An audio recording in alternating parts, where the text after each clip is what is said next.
శాఖల వారీగా కేటాయించిన బడ్జెట్ పద్దులపై తెలంగాణ అసెంబ్లీలో చర్చ నడిచింది. ప్రాజెక్టులపై చర్చ అధికార ప్రతిపక్షాల మధ్య వాడివేడిగా జరిగింది. మంత్రి హరీష్ సమాధానాలకు కాంగ్రెస్ సభ్యులు నిరసన వ్యక్తం చేశారు. మిగిలిన పద్దులపై మంత్రుల సమాధానాలు రేపటికి వాయిదా వేశారు.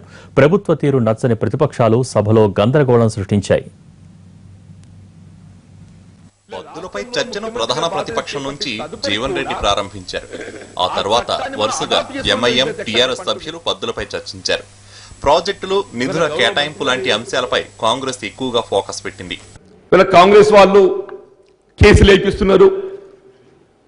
కాంగ్రెస్ వాళ్ళు కేసులు వేయించడం కాదు అధ్యక్ష, ఇలా ప్రాజెక్టుల నిర్మాణంతో ఎవరైతే నిర్వాసితులు అవుతుందో వారికి చట్టపరంగా లభించవలసినటువంటి ఒక హక్కులను వారికి తెలియజెప్పడం జరుగుతుంది అధ్యక్ష అని చెప్పంటున్నా.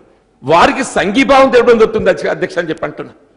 మరి ఒకవేళ మేం చేసింది తప్పైనట్టయితే ఈ రాష్ట్ర అత్యున్నతమైనటువంటి ఒక న్యాయస్థానం మా వాదనను ఏ విధంగా సమర్థిస్తుందని నేను మనవి చేస్తున్నా అధ్యక్ష అని చెప్పంటున్నా. ఇరిగేషన్ పై బీజేపీ చర్చ ప్రారంభించింది. వేల కోట్ల నిధులు కేటాయించి అందులో సగం కూడా ఖర్చు పెట్టడం లేదని కాషాయం పార్టీ విమర్శించింది. కొత్తగా రాష్ట్రం ఏర్పడిన తర్వాత అదనంగా నీటిని కేటాయించుకోలేకపోయారని ప్రభుత్వంపై ఫైర్ అయ్యింది బీజేపీ. మరి ఆ బంగారు తెలంగాణ అనేటువంటి నినాదమే విధానంగా మారాలంటే ఈ శాఖలకి కేటాయించినటువంటి ఒక ప్రతి పైసా కూడా ఆ వార్షిక సంవత్సరంలో ఖర్చు కావాల్సినటువంటి ఆవశ్యకత, చేయవలసినటువంటి ఒక బాధ్యత, దాన్ని మరి చేర్చవలసినటువంటి ఒక కనీస కర్తవ్యం కూడా ఈ యొక్క ప్రభుత్వం పైన ఉంది. డిమాండ్ ఎంత ఉందో అంతకు మించి పవర్ మన దగ్గర ఉంది. కట్ చేసి ఎక్కడ లేదు. ఎక్కడైనా రిపేర్ల కొరకు చేయాల్సి వస్తే స్పష్టంగా ఏ ప్రాంతంలోనైతే లైన్ రిపేర్ కానీ ట్రాన్స్ఫార్మర్కి సంబంధించిన రిపేర్ కానీ ఉంటుందో ఆ ప్రాంతంలో ఉండే కన్జ్యూమర్స్ అందరికి కూడా సమాచారం ఇచ్చి చేస్తా ఉన్నాం. ప్రభుత్వం గ్రామాలను వదిలేసిందంటూ కాంగ్రెస్ సభ్యులు ఆరోపించారు. ప్రభుత్వం తరపున మాట్లాడిన మంత్రి హరీష్ రావు ఇన్నాళ్లు రైతులకు అన్యాయం జరగడానికి కారణం మీరు కాదా అంటూ కాంగ్రెస్ నేతలపై విరుచుకుపడ్డారు.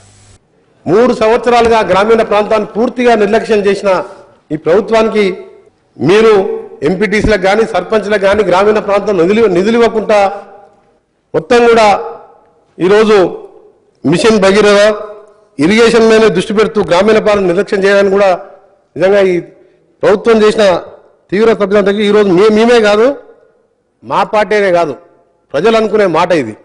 3 సంవత్సరాలుగా ఏ గ్రామానికి ఎంత నిధులు ఇచ్చినా ఒకసారి మీరు చెప్పగలుగుతారా? మీరు హరీష్ సమాధానంపై కాంగ్రెస్ పక్ష నేత జానారెడ్డి ఆగ్రహం వ్యక్తం చేశారు. 70% ప్రాజెక్టులు పూర్తి చేసింది మేమేనన్నారు జానా.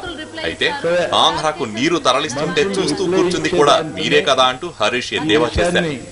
మీరు కట్టినారా, మీరు చేసినారా అనేటువంటిది 70-80% పూర్తయితేనే నెట్టెంపాడు, భీమా వాటికి ఈ రోజు నీళ్లు వచ్చినటువంటిది వాస్తవం కాదా? దేవాదుల 50-60% నెట్టే ఇప్పుడు నీళ్ళు వచ్చింది కాదా? సరే, ఈ విధంగా మొదలుపెట్టినటువంటి ప్రాజెక్టులని మీ కాలంలో పూర్తి చేస్తున్నారు, దానికి పర్వాలేదు, మీ బాధ్యత చేసినారు, సంతోషం. మేము ఇంత పూర్తి అయిన తర్వాత ఇంత కిక్ పీరియడ్లో పూర్తి చేసి అందించినామని చెప్పడంలో అభ్యంతరం లేదు అధ్యక్ష.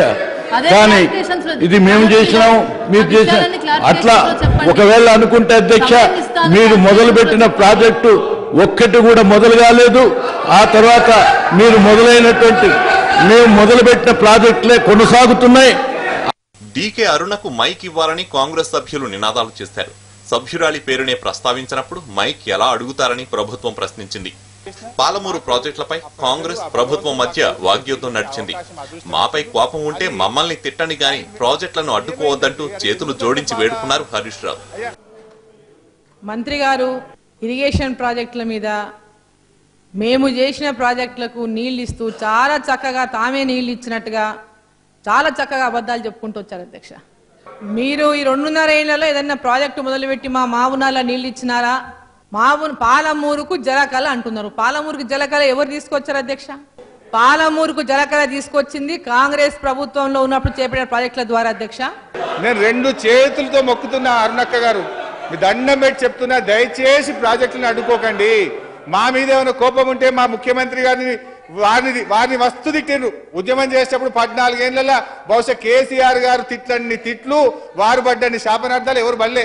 అయినా మొండిగా పోయి తన్లాడి తెలంగాణ తెచ్చిండు. ఇప్పుడు కూడా తిడితే మమ్మల్ని తిట్టుండు. కానీ దండం పెట్టి చెప్తున్న మా అరుణక్కకు, కాంగ్రెస్ పార్టీకి తప్పుడు కేసులు, తప్పుడు వివరాలతో కేసులు వేసి ప్రాజెక్టులు ఆపకుంది. మీ దయ ఆ ప్రజల ఉసురు పోసుకోకూరి. మమ్మల్ని తిట్టుడు ఎంతన్నా మేము పడతాక 100 తిట్లు తిట్టా నేను పడతా, దండం పెడతా. ఈ రోజు జరిగిన బడ్జెట్ చర్చలో పద్దుల్లో నీటిపారుదల శాఖపై చర్చ ముగిసింది. మిగిలిన అంశాలపై మంత్రుల సమాధానాలు బుధవారానికి వాయిదా వేశారు డిప్యూటీ స్పీకర్ పద్మా దేవేందర్ రెడ్డి.